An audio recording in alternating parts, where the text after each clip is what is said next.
বেশি করে খেতে হয়। তো জগন্নাথের যে অবতার সেটা হচ্ছে কৃপা করার জন্য।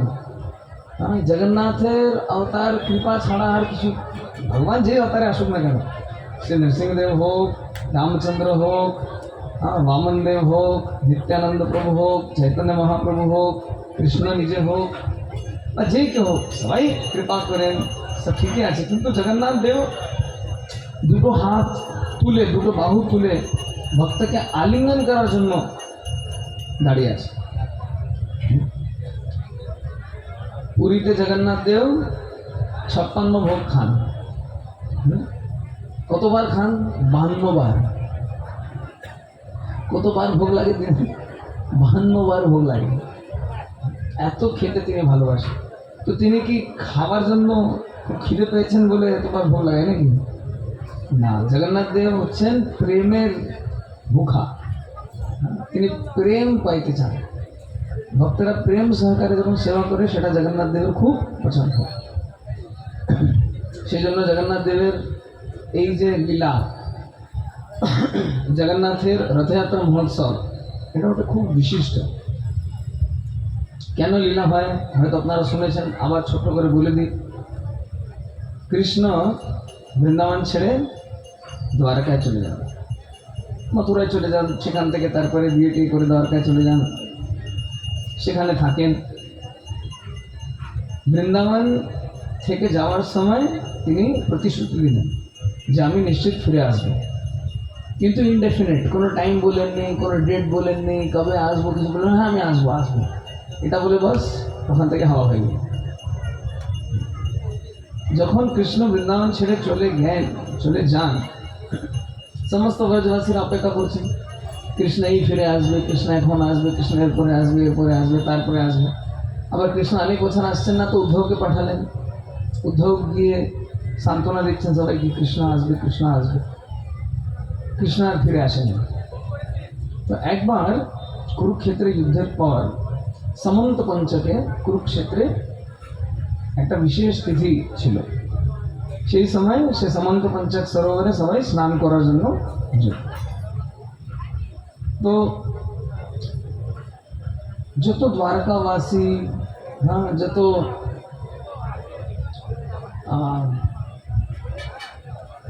পাণ্ডবেরা সবাই মিলে ওখানে স্নান করার জন্য এসেছে।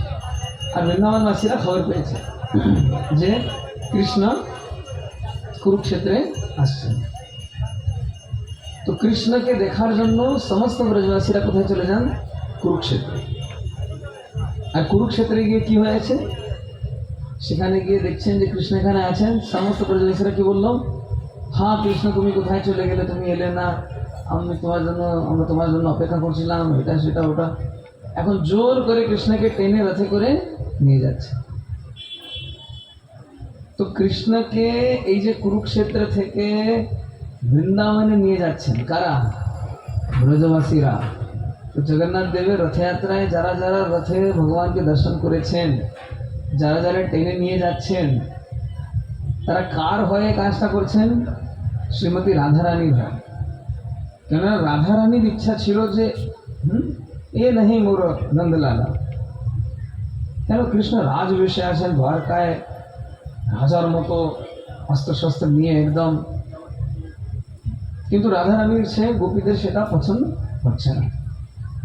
কেননা কৃষ্ণ বৃন্দাবনে যে লীলা করেন সেটা কিভাবে হয়, সেখানে এই যে আদর সৎকারের ভাব থাকে না, খুব অন্তরঙ্গ সম্পর্ক আছে।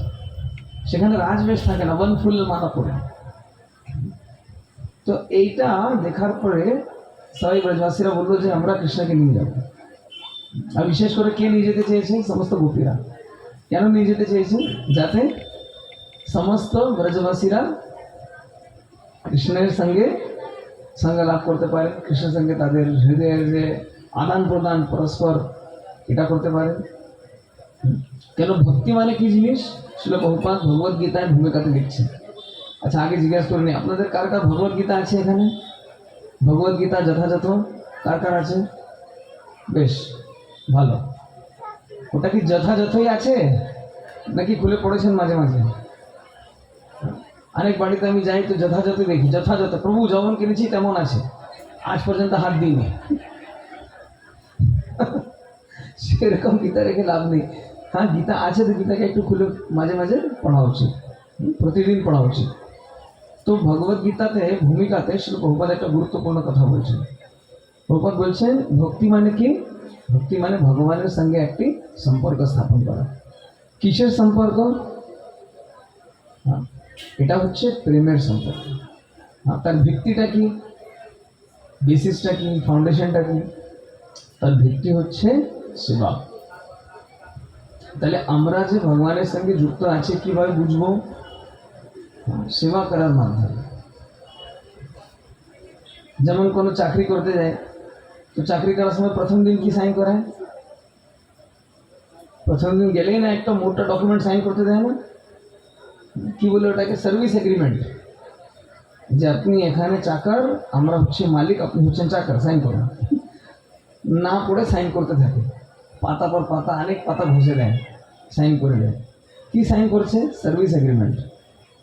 যে আজকে থেকে আমি আপনার ঔপচারিক চাকর হলাম, আপনি আমার প্রভু, আমার মালিক, আমি আপনার দাস, আর সারা জীবন আপনার চাকরি করে যাব, এটা বলে সার্ভিস এগ্রিমেন্ট। কিন্তু এই যে চাকরির ক্ষেত্রে সার্ভিস এগ্রিমেন্ট, তার ভিত্তি কি আছে? তার ভিত্তি কিন্তু সেবা নয়, তার ভিত্তি হচ্ছে টাকা। দু অক্ষরের মন্ত্র আছে, কি? টাকা। টাকা। এই দু অক্ষরের মন্ত্রের জন্য সারা দুনিয়া একদম মতওয়ালা হয়ে গেছে, পাগলের মতো দৌড়াচ্ছে। সেখানে কোনো ভালোবাসা নেই। সে আমাকে মাইনে দেয় বলে আমি চাকরি করি, আমি চাকরি করি বলে মাইনে দেয়। সেখানে কোনো ভালোবাসা নেই, প্রেমের আদান প্রদান না।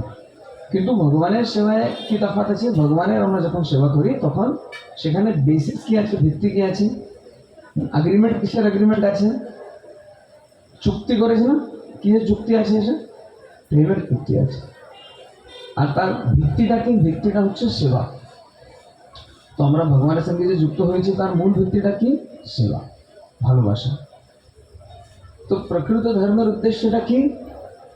আমরা সবাই ধর্ম অনুশীলন করছি, অনেকবার আমরা শুনেছি নাকি ধর্ম রক্ষতি রক্ষিত। যদি আমরা ধর্মকে রক্ষা করি তো কি পাবো? ধর্ম আমাদের রক্ষা করবে, এসব কথা শুনেছেন তো? তো এই যে ধর্ম আমাদের রক্ষা করবে, ধর্ম জিনিসটা কি? হ্যাঁ, এটা আমাদের জানা দরকার আছে। শ্রীল প্রভুপাদ ব্যাখ্যা করছেন ধর্ম মানে কি।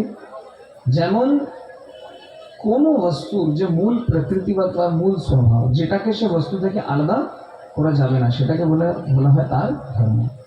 যেমন চিনি খেতে কেমন লাগে? এত বড় পান্ডালে একজনের মিষ্টি লাগে, বাকিদের কি তিতো লাগে নাকি? হ্যাঁ, চিনি খেতে কেমন লাগে? মিষ্টি লাগে। আচ্ছা, লবণ খেতে কেমন লাগে? নুনটা লাগে। আচ্ছা, লঙ্কা খেতে কেমন লাগে? ঝাল। লেবু খেতে কেমন লাগে? এই যে লেবুর টক, লঙ্কার ঝাল, চিনির মিষ্টতা, লবণের নুনতা, এটা কি?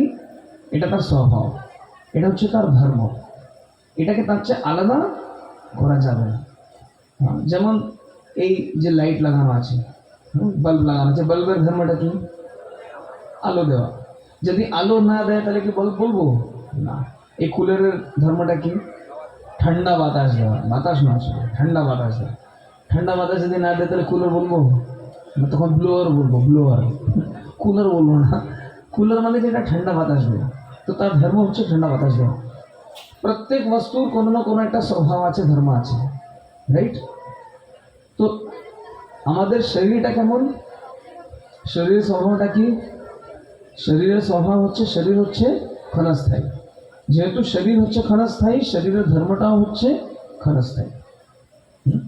তো আমরা কোনো সরকারি ফর্ম ফিল আপ করি, কোনো চাকরির ক্ষেত্রে কোথায় অ্যাপ্লাই করি, তো কী করি? প্রথম দিন আমাদের করতে হয় না, রিলিজন জিজ্ঞাসা করে সেখানে লিখতে হয় না? বেশিরভাগ এখানে হিন্দু আছে, তো কী লিখি আমরা? হিন্দু। কিন্তু হিন্দু ধর্মটা কার ধর্ম? এটা হচ্ছে শরীরের ধর্ম। কেন আজ কি হিন্দু থেকে কেউ মুসলিম হয়ে যেতে পারে, মুসলিম থেকে কেউ খ্রিস্টান হয়ে যেতে পারে, খ্রিস্টান থেকে কেউ ঈসাই হয়ে যেতে পারে, হ্যাঁ, শিখ হয়ে যেতে পারে। তো যেমন শরীর পরিবর্তনশীল, তেমনি শরীরের ধর্মটাও হচ্ছে পরিবর্তনশীল। কিন্তু আমাদের প্রকৃত পরিচয়টা কি? আমরা কি দেহ না আমরা দেহের ভিতরে যিনি থাকেন সে দেহি? আমরা কি শরীর না আমরা কি আত্মা? একটা পরীক্ষা করে দেখি, সব একটু ডান হাত তুলুন দেখি। যারা যারা আমার বাংলা কথাটা বুঝতে পারছেন ডান হাত তুলুন। অনেকেরা তুলছে না, আবার লজ্জা পাচ্ছে নাকি ডান হাত তুলতে। ডান হাত তুলে এবার নিজের মাথাকে স্পর্শ করুন। আচ্ছা, এবার নিজে কানকে স্পর্শ করুন, নাককে স্পর্শ করুন, ঠোঁটকে স্পর্শ করুন, পেটকে স্পর্শ করুন, হাঁটুকে স্পর্শ করুন। এবার নিজেকে স্পর্শ করুন তো দেখি। কাকে স্পর্শ করলেন? এখানে স্পর্শ করলেন। এটা কি আত্মা? এটা কি? এটা বুক। কার বুক? আমার বুক, আমার মাথা, আমার চোখ, আমার নাক, আমার বুক। আমি যে কোথায় তা তো জানি না। হ্যাঁ, নিজেকে স্পর্শ করতে পারবেন? আমি কে? আমি কি দেহ নাকি আমি দেহের ভিতরে যিনি থাকেন সেই লোকটা? এটা আমরা বলি না, আরে আর বলবেন না, মা দেহে রেখেছে। মা তো সামনে শুয়ে আছে, কে দেহটা রাখলো? তাহলে যিনি দেহ রেখে চলে গেলেন তিনি আর সে যে শুয়ে আছে সে লোকটা আলাদা? হ্যাঁ কি না? তিনি দেহ রেখেছেন মানে তিনি দেহ রেখে চলে গেছেন। তাহলে তিনি, তার যে দেহ আর তিনি স্বয়ং দুজন আলাদা ছিল। তাহলে সারা জীবন যাকে মা বলে ডাকতাম, ভালোবাসতাম, সে লোকটা কে? কোথায় চলে গেছে? তাহলে কাকে ভালোবাসলাম প্রকৃতপক্ষে? আমি তো ভুল একজনকে ভালোবাসলাম, একটা জড় পদার্থকে ভালোবাসলাম। সেই যে মা, যাকে মা বলে মনে করতাম, সে যখন চলে যায় তখন তার দেহটা পড়ে থাকে। ওই ছেলে তখন সে দেহকে কি বলে? এত বছর মা বলে ডেকেছিল, এখন কি বলে? ডেড বডিতে তুলে নিলাম, গন্ধ বেরোচ্ছে। বলে কি বলে না? বলে না? হ্যাঁ, পার্থিব ডেড বডি। মারচুরিতে নিয়ে যাও, মারচুরিতে নিয়ে যাও, মারচুরিতে নিয়ে গিয়ে রাখবে, বরফে রেখে দাও, নাহলে পচে যাবে। মায়ের অনেক সুগার ছিল। এত বছর যাকে খাওয়া দাওয়া, ঘুমানো, স্নান করানো, পড়ানো, যার পিছনে এত খরচ, পরিশেষে তার কি পরিণতি? তার কি গতি? সে দেহ তো এখানেই পড়ে থাকবে। তাহলে বেশি গুরুত্বটা কার? মানে নয় যে দেহের গুরুত্ব নয় বা শরীরের গুরুত্ব নয়, কিন্তু বেশি গুরুত্বটা কার? দেহের গুরুত্বটা বেশি নাকি দেহের ভিতরে যিনি ছিলেন, যাকে আমরা বলি দেহি, তার গুরুত্বটা বেশি? দেহের গুরুত্বটা বেশি। তো সারা জীবন আমরা যত সমস্ত কার্য করছি সেটা কাকে কেন্দ্র করে করলাম বা করছি? দেহকে কেন্দ্র করে, রাইট? দেহের জন্য কখনো কিছু করলাম না। এটা জীবনের আসল সমস্যা না? জীবনের আসল সমস্যা মানে সেখানে তিনটা ক্রাইটেরিয়া থাকবে, তিনটা শর্ত মানতে হবে, তাহলে বলবো আসল সমস্যা। মানে সকালের হচ্ছে এক, কেউ চায় না; দুই, কেউ ফাঁকি দিতে পারে না; তিন।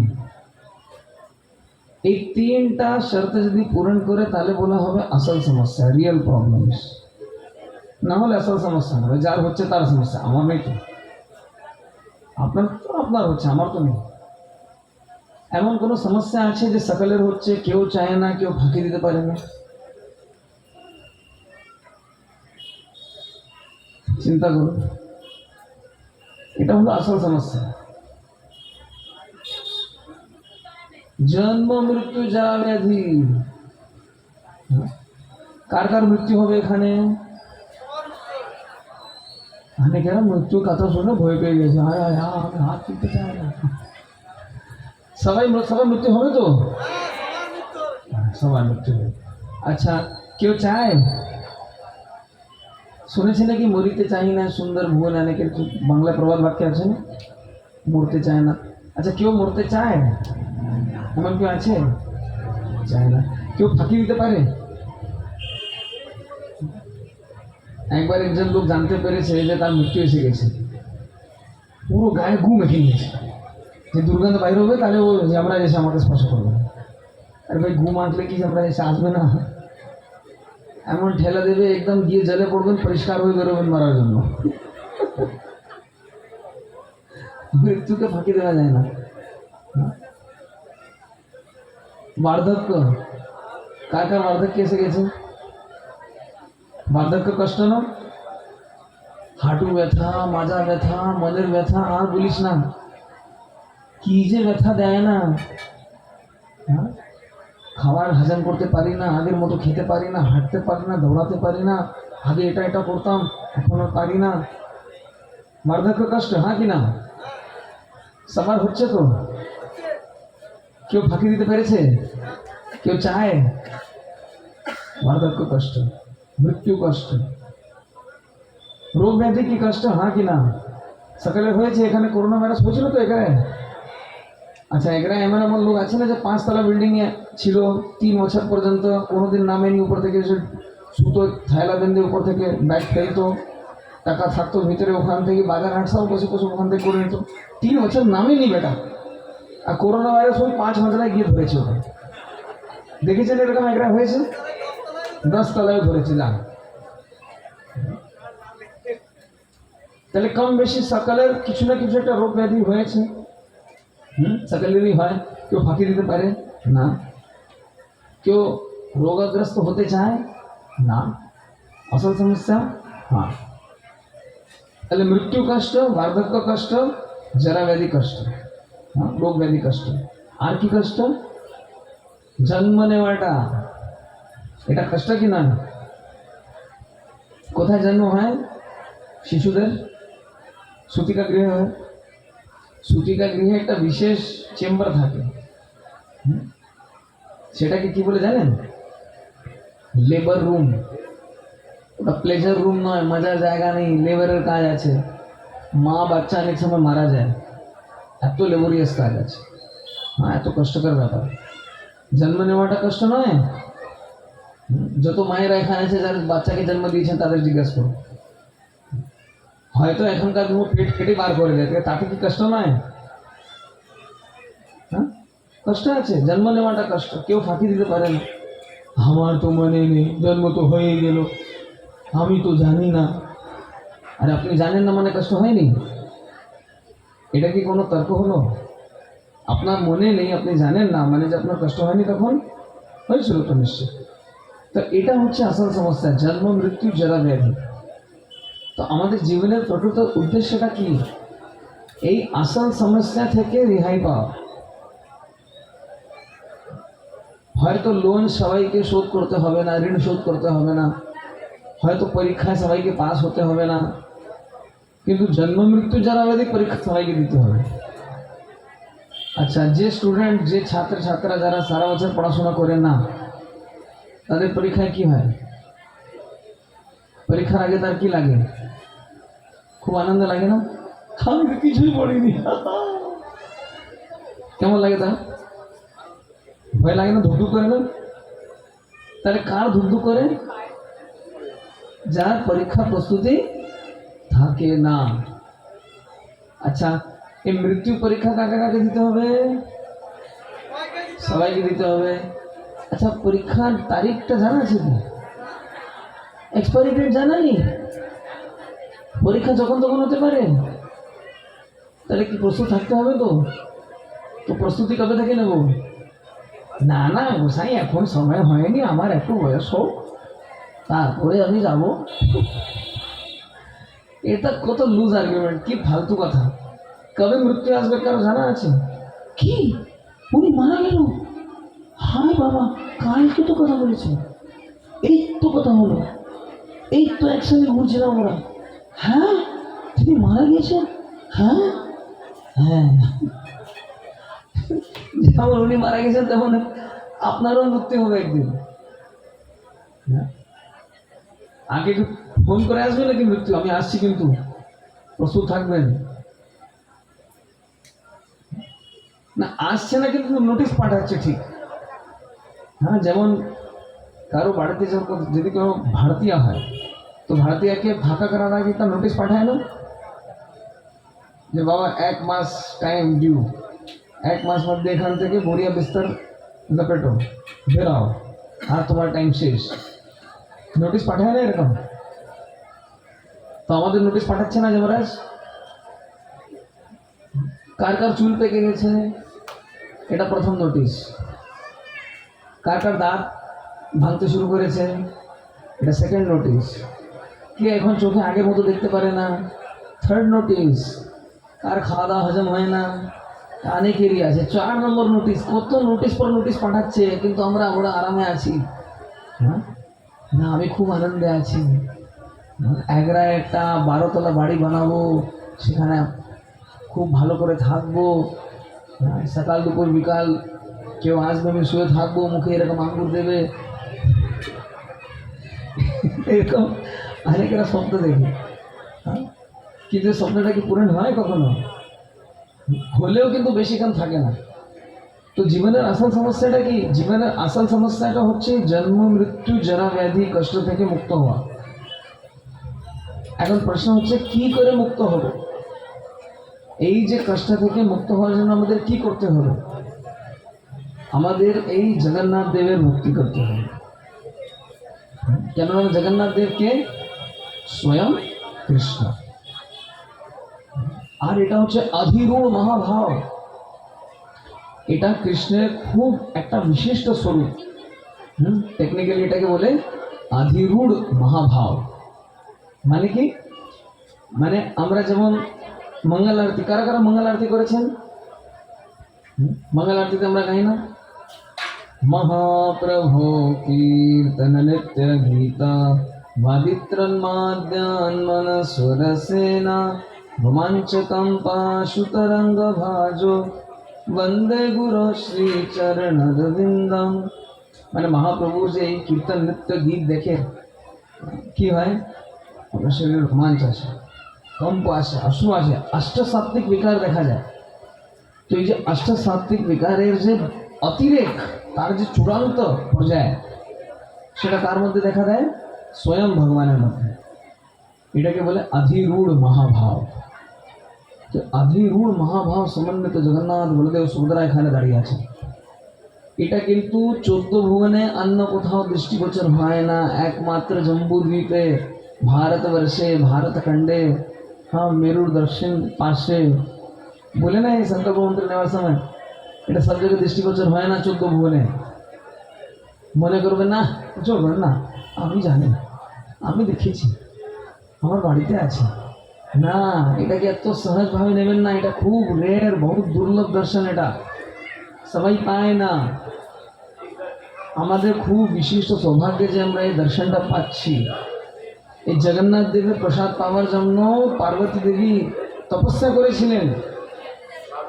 কি হয়েছিল আপনারা জানেন? নারদ মুনি একবার গেলেন ভগবত ধামে। সেখানে গিয়ে তিনি লক্ষ্মী দেবীকে বলছেন, মাতা লক্ষ্মী, আমি ভগবানের প্রসাদ পেতে চাই। তো মাতা লক্ষ্মী বলছেন, হ্যাঁ ভগবানের প্রসাদ তো আছে, কিন্তু সবাইকে দেওয়া যায় না, এটা খুব দুর্লভ। কিন্তু যেহেতু তুমি ভগবানের খুব প্রিয়, তোমাকে আমি একটু প্রসাদ দিচ্ছি। দিলেন। নারদ মুনি তো প্রসাদ খেয়ে মতওয়ালা হয়ে গেলেন। একবার নৃত্য করছেন, নারায়ণ নারায়ণ নৃত্য করছেন। আর নাচতে নাচতে নাচতে নাচতে তিনি কোথায় চলে এলেন? কৈলাস। কৈলাসে এসে কি দেখছেন? নারদ মুনিকে দেখে শিবজি খুব খুশি, আমার ভাই এসছে, গিয়ে আলিঙ্গন করলেন। বললেন, নারদ মুনি আজকে আপনি এত খুশি কেন? নারদ মুনি বলছেন, আরে আর কি বলবো, বলবেন না, আমি আজ ভগবানের প্রসাদ পেয়েছি। আবার সেই নৃত্য করতে শুরু করছে। শিবজি বলছেন, আমার তা কোথায়? নারদ মুনি বলছেন, হায় বাবা, আমি তো পুরো খেয়ে নিয়েছি, তো নেই প্রসাদ কোথায়? ও তো ওখানে ছিল, মাতা লক্ষ্মী দিচ্ছিলেন না। তারপরে কোনোভাবে আনন্দ মেরে হাত জোড় করে প্রার্থনা করেছি, তো অল্প একটু আমাকে দিন। আরে তো আমার জন্য আনলেন না? না, আমি তো সব খেয়ে নিয়েছি। তারপরে দেখছেন হাতের এখানে নখে অল্প একটু আছে। তো শিবজি বললেন, এটাই সাফিসিয়েন্ট, ওটাই নিয়ে মুখে দিয়েছেন, বাস। এবার শিবজি তো তাণ্ডব নৃত্য শুরু করে দিয়েছে, তিনিও নাচছেন। এবার শিবজি এত নাচানাচি করছেন, তাকে দেখে মাতা পার্বতী বলছেন, প্রভু কি হয়েছে? আরে পার্বতী বলবেন না, আমি ভগবানের প্রসাদ পেলাম। পার্বতী কি বলবে? আমি আপনার অর্ধেক কিনি, অর্ধেক তো আমার, আমারটা কোথায়? এবার শিব চুপ হয়ে গেলে বলে, আরে কোথায় মানে কি, ছিলই না, ও তো ওদের নখে অল্প একটু ছিল, ওটাই আমি পেয়েছি। এবার প্রভু যদি প্যান্ডেলে এসে প্রসাদ পেয়ে যায়, আর বাড়িতে যাওয়ার পরে যদি মাতাজি জানতে পারে যে প্রভু একা একা প্রসাদ পেয়ে যাচ্ছে আর আমার জন্য নিয়ে আসেনি, তখন মাতাজিরা কি ছাড়বে? কোনোদিন ছাড়বে না। বাস এবার মাতা পার্বতী রেগে গেলেন, রেগে মেগে একদম তপস্যা করতে চলে গেলেন। অনেক কঠিন তপস্যা করছেন। পরিশেষে স্বয়ং ভগবান শ্রীকৃষ্ণ প্রকট হয়ে বলে, মাতা কি হয়েছে, এমন কেন কঠিন তপস্যা তুমি করছো? তখন মাতা পার্বতী কি বললো, বলে প্রভু আপনার প্রসাদ চাই। ঠিক আছে, আজকে থেকে এই জগতে আমি যখন জগন্নাথ রূপে আসবো তখন আপনি বিমলা দেবী রূপে আসবেন। আর বিমলা দেবী রূপে এসে কী করবেন? এই প্রসাদটা বিতরণ করার দায়িত্ব আপনার থাকবে। তো প্রথম অধিকার থাকবে আপনার। সেই সূত্রে আমরা কি দেখি, জগন্নাথ মন্দিরে যখন আমরা যাই, জগন্নাথ মন্দিরের পিছনে আছে বিমলা দেবীর মন্দির। তো জগন্নাথ দেবকে ভোগ লাগানোর পরে সেটা কি হয়? প্রসাদ। আবার বিমলা দেবীকে ভোগ লাগানোর পরে কি হয়ে যায়? মহাপ্রসাদ। তো এই যে জগন্নাথ দেবের প্রসাদ পাওয়া, এটা কিন্তু বহু দুর্লভ। সকালের কপালে জুটে না, সবাই কিন্তু খেতে পারে না। আমরা প্রার্থনা করি না মহাভারত থেকে, মহাপ্রসাদে গোবিন্দে নাম ব্রহ্মণী বৈষ্ণবে স্বল্প পুণ্য মতম রাজন বিশ্বাস নেবে যায়। মানে চারটা জিনিসের প্রতি কার বিশ্বাস কম? যাদের পুণ্য খুব কম। স্বল্প পুণ্য, যাদের পুণ্য খুব কম তাদের কিন্তু চারটা জিনিসের প্রতি শ্রদ্ধা থাকে না। কি কি জিনিস? সর্বপ্রথম কি? মহাপ্রসাদ। ভগবানের মহাপ্রসাদের প্রতি তাদের কোনো টান নেই। প্রসাদ দেখুন দিচ্ছে, এক রায় তো কত হাজার হাজার লোক আছে। হ্যাঁ, এখানে বড়জোর 200-300 লোক আছে, বেশি লোক আসছে না। কেন আসছে না? কেন? ওরা হাড় ভেঙে খেতে খুব মজা লাগে তাদের। এত হাড় চিবায়, বুঝি না রে ভাই, এত হাড় চিবালে যে কি পাওয়া যায় বলুন তো? এই যে হাড় ভাঙা আর এই যে জগন্নাথের প্রসাদ পাওয়া, দুটো কি এক? তাহলে ওরা আসছে না কেন? এত সুন্দর জিনিস থাকার সত্ত্বেও আসছে না কেন? কেন? তাদের পুণ্যের মাত্রা খুব কম আছে। গোবিন্দ, এখানে জগন্নাথ ভগবান গোবিন্দ স্বয়ং বিরাজমান আছে, কিন্তু লোকেরা আসছে না। আমাদের প্যান্ডেল প্রায় ফাঁকা। কেন লোকেরা আসছে না? কেন? ভগবানের প্রতি তাদের শ্রদ্ধাটা খুব কম। ও দূর থেকে দেখে ঠাকুর এরকম ফ্লাইং প্রণাম দেয় দূর থেকে, কাছে যেতে চায় না, খুব ভয় পায়। তো কি কি হলো? মহাপ্রসাদে গোবিন্দে নাম ব্রহ্মণী। অনেকের আবার নমো ব্রহ্মণী বলে। নমো ব্রহ্মণী নয়, স্পষ্ট উচ্চারণ কি? নাম ব্রহ্মণী। নাম ব্রহ্মণী মানে নাম ব্রহ্ম। নাম ব্রহ্ম মানে কে? এই যে ভগবানের দিব্য নাম, হরি নাম, কৃষ্ণ নাম, এই নাম ব্রহ্ম মানে যারা ভগবানের নাম জপ করতে খুব উৎসাহী। কারা নাম জপ করতে খুব আগ্রহী, খুব উৎসাহী? যাদের পুণ্য অনেক আছে। যাদের পুণ্য সঞ্চয় নেই, যাদের পুণ্য খুব কম আছে, তারা কিন্তু নাম নিতে পারে না। যেমন জগন্নাথকে, জগন্নাথ দেব হচ্ছেন দারু ব্রহ্ম। হ্যাঁ, গঙ্গা, গঙ্গা কি? জল ব্রহ্ম। এই যে হরি নাম কি? নাম ব্রহ্ম। তো নাম ব্রহ্মের প্রতি কার বিশ্বাস খুব কম? যাদের অল্প পুণ্য আছে, পুণ্য বেশি নেই। নাম করতে বলুন, হ্যাঁ আমি সবসময় নাম করি, চলছে। হ্যাঁ ভাই, চলছে নাকি জ্বলছে? আমরা মালা নিয়ে 2 ঘন্টা বসতে পারি না শান্তিতে, তাতে মনে এত ছটফট করে, হ্যাঁ এরা বেটা কি বলে, হ্যাঁ চলছে নাকি ভিতরে চলছে। অজুহাত দেখায় না এটা? 100% অজুহাত। এরকম অজুহাত দেখিয়ে কার লাভ হয়? এই নাম দেওয়ার জন্য কত টাকা নেয়? হ্যাঁ, ইসকন এখানে এত বছর প্রচার করছে, কত টাকা নিয়েছে আজ পর্যন্ত আপনাদেরকে হরিনাম শেখাতে? কোনো টাকা নিয়েছে? হরিনাম তো ফ্রি আছে। চৈতন্য মহাপ্রভু সকলের জন্য ফ্রি দিয়ে দিয়েছে। এই পর্যন্ত যে নাম জপ করতে কোনো দীক্ষাও দরকার নেই, দীক্ষা পর্যন্ত প্রয়োজন নেই। কৃষ্ণদাস কবিরাজ গোস্বামী চৈতন্য চরিতামৃত গ্রন্থে বলছেন, দীক্ষা পুরস্চর্যা বিধি অপেক্ষা না করে জিহ্বা স্পর্শে আচণ্ডালে সবারে উদ্ধারে, মানে হরে কৃষ্ণ মহামন্ত্র করার জন্য কোনো রকমের দীক্ষা প্রয়োজন নেই, যে কেউ করতে পারে। হরি নামের এমন ক্ষমতা আছে, এমন শক্তি আছে। এখানে দীক্ষার পরে কোনো সিক্রেট মন্ত্র, কোনো গোপনীয় মন্ত্র দেওয়া হয় না, বরঞ্চ দীক্ষা নেওয়ার আগে কমপক্ষে 2-2.5-3 বছর জপ করতে হয়, তবে গিয়ে সে ইস্কনে দীক্ষা হয়। তাহলে নাম ব্রহ্ম। হ্যাঁ, আর 4 নম্বর জিনিসটা কি? প্রথম জিনিসটা কি ছিল? जो नहीं महाप्रसाद पाएंगे वाले मुख থেকে দূর হচ্ছে না। প্রথমটা কি ছিল? মহাপ্রসাদ। 2 নম্বর গোবিন্দ, গোবিন্দ মানে এই জগন্নাথ ভগবানের স্বরূপ। 3 নম্বর নাম ব্রহ্ম, আর 4 নম্বর বৈষ্ণব। যাদের বৈষ্ণবের প্রতি কোনো শ্রদ্ধা নেই, কোনো টান নেই। ভাগবতে জানেন কি বলছেন? প্রসঙ্গম অজরম পাশম আত্মানম কবয়ো বিদু সৈব সাধু সুকৃত মোক্ষ দ্বারম অপাবৃত। মানে এই জড় জগতের যত জিনিসের প্রতি আমাদের আসক্তি থাকে, সেটা কি? সেটা হচ্ছে আমাদের বন্ধনের কারণ। কিন্তু সেই আসক্তিটা যদি ভগবানের ভক্তদের প্রতি থাকে, তাহলে কি হবে? মোক্ষ দ্বারম অপাবৃত, গেটটা খুলে যাবে। এমনি মোক্ষের দ্বারটা খুলে এত সহজ নয়, বন্ধ থাকে। কিন্তু মোক্ষের দ্বার পর্যন্ত খুলে যাবে কবে?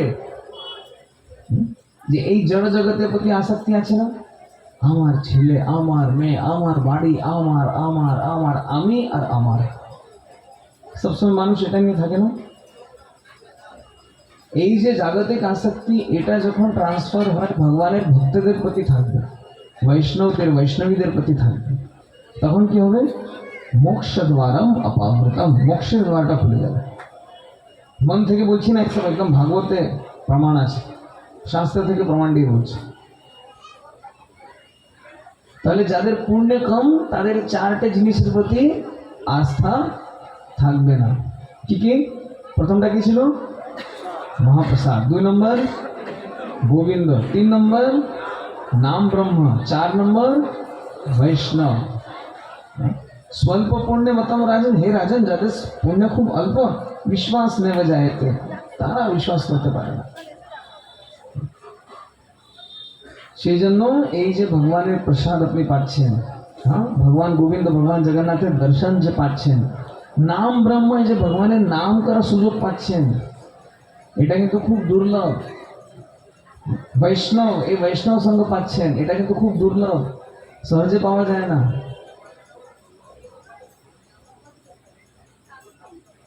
শিক্ষা করার লোক অনেক পাবেন, কিন্তু বৈষ্ণব সহজে পাবেন।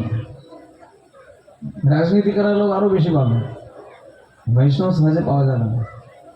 তো কি করা উচিত? এই বৈষ্ণবদের সঙ্গ করা উচিত, নাম ব্রহ্মের সঙ্গ করা উচিত, ভগবান গোবিন্দ দেবের সঙ্গ মানে ভগবান জগন্নাথের সঙ্গ করা উচিত, আর মহাপ্রসাদ সেবন করা উচিত। হয়তো লেকচার সবাই হজম করতে পারে না, প্রভুপাদ বলেছেন, কিন্তু একটা জিনিস সবাই হজম করতে পারে। সেটা কি? সেটা হচ্ছে মহাপ্রসাদ। লেকচার কি বোঝা গেল না গেল, ভাই কিছু যায় আসে না, কি বললো, কিছু একটা ভালো কথা বলেছে, কিন্তু প্রসাদ পেয়ে সবাই হজম করতে পারে। হ্যাঁ, প্রসাদ খুব ভালো লেগেছে। সেই জন্য জগন্নাথ দেবের প্রসাদ নেওয়ার সময় কিভাবে নেওয়া উচিত? হ্যাঁ, প্রসাদকে অপমান করতে নেই। প্রসাদের অপমান কবে করা হয় বলুন তো? যখন প্রসাদকে অপচয় করা হয়। হ্যাঁ, প্রসাদকে যখন নষ্ট করা হয়, সেটা হচ্ছে প্রসাদের অপমান। প্রসাদকে কখনো নষ্ট করতে নেই। অনেক সময় আমরা দেখি প্রসাদ বিতরণ করা হচ্ছে, ফ্রিতে করা হচ্ছে, মানুষ গেদা গেদা ভরে ভরে নিয়ে যায়, টিফিন বাটি বালতি কনস্তর ফনস্তর কি অনেক কিছু নিয়ে আসে, ভরে ভরে নিয়ে যায়, আবার অনেক সময় খেয়ে ফেলে দেয়। এটা হচ্ছে মস্ত বড় অপরাধ। আমরা শুনেছি কথাটা, অন্ন হে পূর্ণ ব্রহ্ম। এই ভগবানের প্রসাদ হচ্ছে স্বয়ং ভগবান, পূর্ণ ব্রহ্ম। অন্নকে কখনো নষ্ট করতে নেই। আজকে দেখুন দুনিয়া অনেক মানুষ আছে যারা না খেয়ে আছে, তো আমি যেটা ফেলছি, যদি অল্প মাত্রায় নিতাম, যত আমার প্রয়োজন মতো নিতাম, তাহলে অন্য একজন খেতে পারত কি? তো যে অন্ন শস্য, বিশেষ করে ভগবানের প্রসাদকে নষ্ট করা, আজকে আমরা প্রসাদকে ফেলছি, কালকে প্রসাদ কি করবে? আমাদেরকে ফেলে দেবে।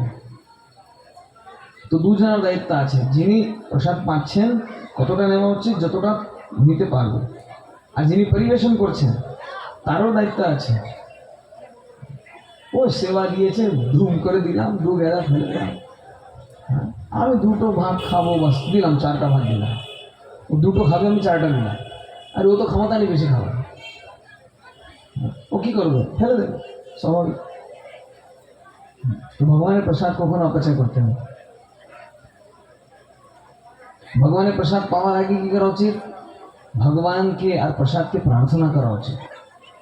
দেখুন এই প্রার্থনা জিনিসটি কেমন, যেমন যদি আমরা ভগবত ভক্তির তুলনা একটি বাসের সঙ্গে করি, তো সে বাসের মধ্যে প্রার্থনার রোল কি আছে, প্রার্থনার ভূমিকা কি আছে? যেমন বাসের মধ্যে সব আছে, চারখানা টায়ার আছে, কমপক্ষে ইঞ্জিন আছে, পেট্রোল বা ডিজেল আছে, ড্রাইভার আছে, গিয়ার আছে, ক্লাচ প্লেট আছে, অ্যাক্সিলেটর আছে, ব্রেক আছে, লাইট আছে, সবই আছে। একটা জিনিস কিন্তু মিসিং আছে, একটা জিনিস কম আছে, সেটা কি? সে বাসে কোনো স্টিয়ারিং হুইল নেই। তাহলে বাসটা কি গন্তব্য পর্যন্ত পৌঁছাবে? সম্ভব না।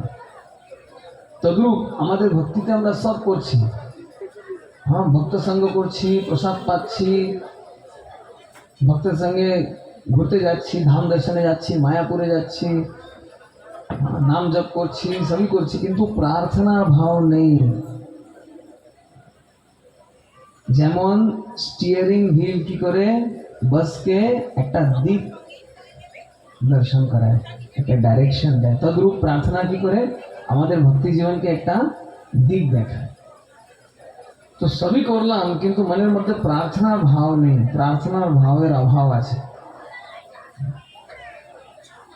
সেবা করছি তো করছি, কোনো মতে দিয়েছে, এখন জোর করে কি আর করা যায়, যা করি ধুই। প্রার্থনার মনোভাব নিয়ে করছি না, নাম জপ করছি কিন্তু প্রার্থনার ভাব নেই। করছি ঠিক, হরে কৃষ্ণ কৃষ্ণ কৃষ্ণ হরে হরে, হরে রাম রাম রাম হরে হরে, না হয়ে গেল ভেসে, মালাটা পার্কিংয়ে রেখে দাও। প্রার্থনার মনোভাব নেই, আপনি করে যান, নাম লাভ হবে না।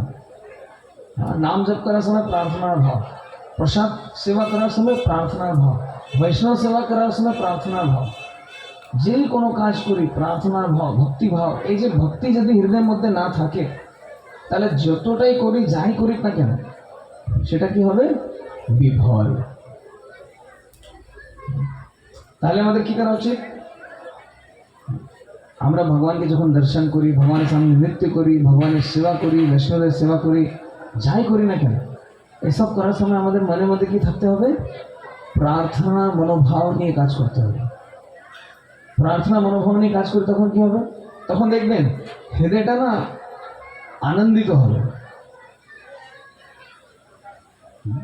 ভক্তিনাথ ঠাকুর বলেছেন না, আনন্দে হৃদয় নাচে, শুদ্ধ ভক্ত চরণ রেণু ভজনানুকূল। শুদ্ধ ভক্ত চরণ রেণু ভজনানুকূল।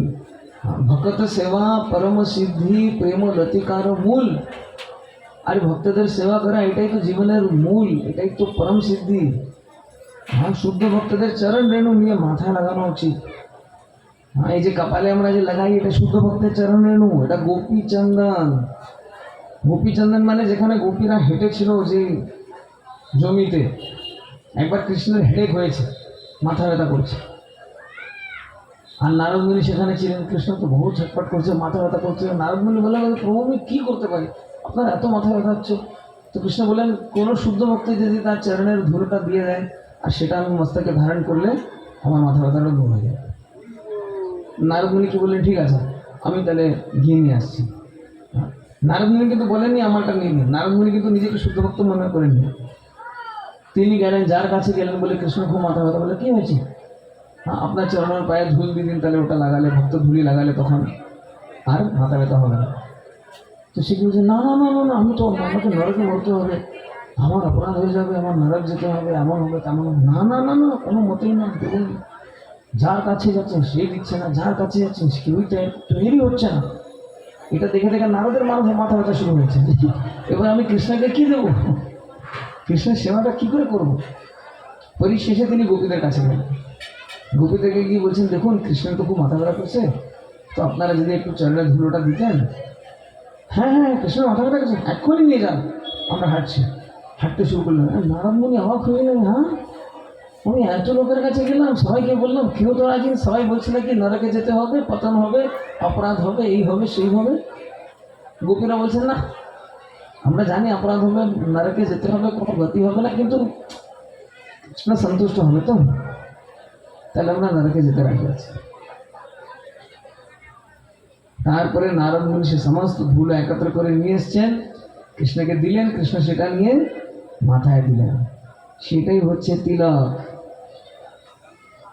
শুদ্ধ ভকত চরণে রেণু তিলক করা উচিত। এটা হচ্ছে আমাদের সম্প্রদায়ের পরিচয়। আমরা যে জগন্নাথ দেবের ভক্ত, আমরা যে কৃষ্ণের ভক্ত, এটা তার পরিচয়। পুলিশ ম্যানকে কি করেছিলেন, কি দেখেছিলেন? হয়তো আমি জানি সে পুলিশে চাকরি করে, কিন্তু হঠাৎ অচিনা লোককে যদি জানতে চাই সে পুলিশে আছে, কি করেছেন? তার বসন ড্রেস দেখেছেন, হ্যাঁ ডক্টর কি করে দেখেছেন? তো গলায় একটা স্টেথোস্কোপ কমপক্ষে ঝুলানো থাকবে, কিছু একটা চিহ্ন থাকলে বোঝা যায় না। মিলিটারিতে আছে, আর্মিতে আছে, তাদের কি দেখেছেন? তাদের একটা ড্রেস কোড থাকে, একটা হেয়ার কোড, হেয়ার স্টাইল থাকে। তাহলে বলুন তো, কৃষ্ণের ভক্তদেরকে কি করে চিনব? তার নিশ্চিত একটা ড্রেস কোড থাকবে। কি ড্রেস কোড থাকবে? এইটা হচ্ছে আদার্স ড্রেস কোড। যেমন গলায় এরকম উত্তরীয় থাকবে, হ্যাঁ জামা থাকবে, ধুতি থাকবে, প্রভুদের মায়েদের শাড়ি পরবে, মাথায় কি থাকবে? তিলক। হ্যাঁ, গলায় কি থাকবে? কণ্ঠিমালা। এটা তো চিহ্ন না, এটা দেখে তো বুঝবো না যে বৈষ্ণব। আবার একদিকে কণ্ঠি পড়ছে, আবার একদিন বিড়ি খাচ্ছে, সেটা কি বৈষ্ণব নাকি সে কি ভণ্ড? সে তো ভণ্ড। অনেকরা করে না এরকম, অনেক গুরু আছে এরকম ভণ্ড ভণ্ড গুরু। তারা নাকি বলে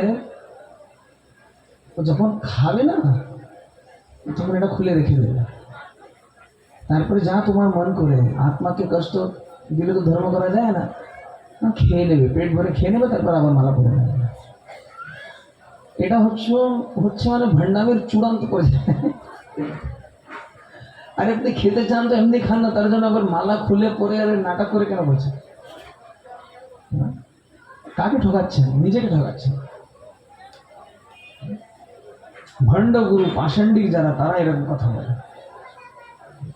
মালা পরার পরে এসব উল্টাপাল্টা কাজ করা যায়? বিড়ি খাওয়া যায়?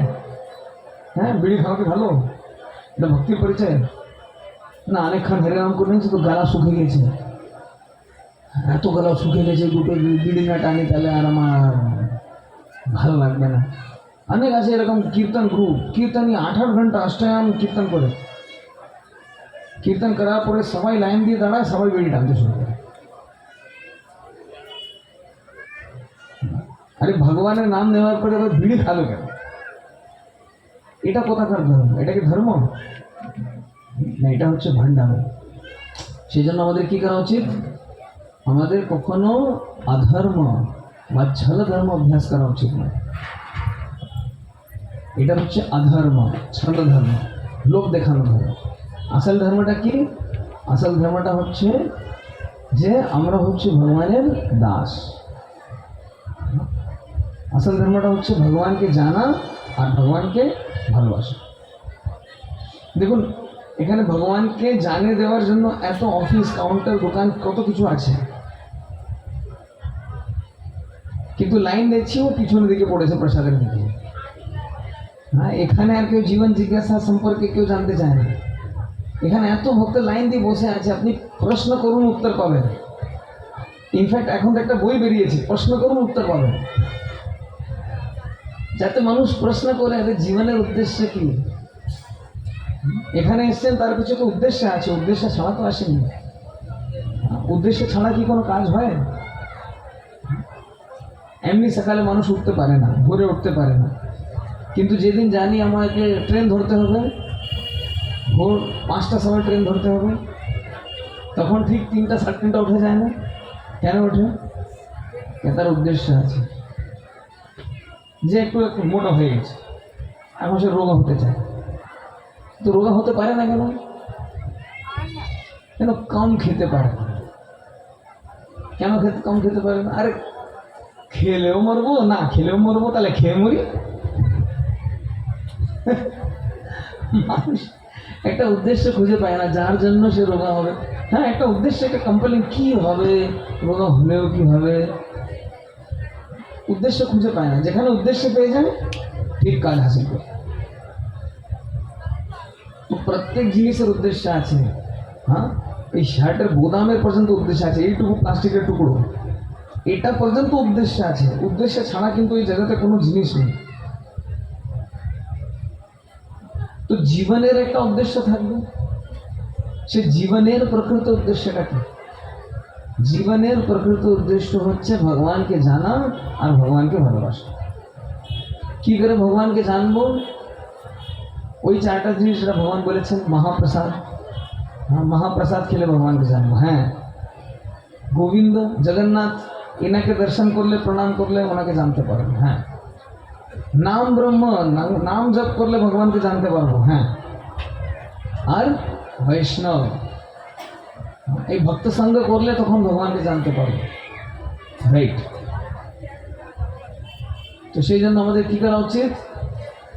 আমাদের ভগবানের ভক্তদের সঙ্গে করা উচিত, নাম কীর্তন, নাম জপ করা উচিত, মহাপ্রসাদ সেवन করা উচিত, জগন্নাথ দেবকে প্রণাম করা উচিত, স্তব স্তুতি পাঠ করা উচিত। জগন্নাথ দেব সামনে এসে শুধু এটা জেব থেকে লিস্ট বার করে এই চাই ওই চাই, এই দাও ওই দাও, দাও দাও দাও, শুধু ভগবানের কাছে চাইলে হবে না। আমি যে ভগবানের জন্য কি করেছি সেটাও কিন্তু একটু চিন্তা করা উচিত। তো জীবনের প্রকৃত উদ্দেশ্য কি? ভগবানকে জানা, ভগবানকে ভালোবাসা। কি করে জানবেন?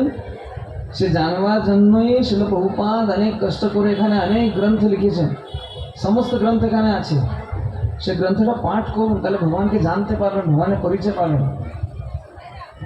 আমাদের এত ভক্ত এখানে আছে, এদের সঙ্গে কথা বলুন। শুধু এখানে এলেন, একটু খাওয়া দাওয়া করলেন, একটু ফুর্তি করলেন, একটু নৃত্য করলেন, চলে গেলেন, তাতে কাজ হবে না। ইনকমপ্লিট, অপূর্ণ থেকে যাবে। এত ভক্ত আছে আমাদের। প্রত্যেক সানডে প্রোগ্রাম হয়। হ্যাঁ, মন্দিরে প্রতিদিন প্রোগ্রাম হয়, সকালে মঙ্গল আরতি হয়, কীর্তন হয়। এত সুন্দর সুযোগ আছে, এই সুযোগটা নিন। হ্যাঁ, আপনাদের চারিদিকে দেখুন, কিন্তু কাউকে ভক্তকে পেয়ে যাবে। একটু কথা বলুন, আমি ভক্ত হতে চাই, আমিও এই লাইনে আসতে চাই, আমিও দীক্ষা নিতে চাই, আমিও বাড়িতে শুধু এখন প্রসাদই পেতে চাই। কি করতে হবে? আমার বাড়ির লোকেরা না একটা সাপোর্ট করে না। কি করে করব? ওরা ঠিক আপনাকে বুঝাবে যে কি করে আপনি করতে পারেন। हरे कृष्ण। जय जगन्नाथ स्वामी की, बलदेव प्रभु की, सुभद्रा महारानी की, जगत गुरु श्रील प्रभुपाद की, समवेत गौर भक्तवृंद की, निताय गौर प्रेमानंदे। हरि हरि बोल। जय रथपाद प्रभु की। हरे कृष्ण कृष्ण कृष्ण हरे हरे, हरे राम।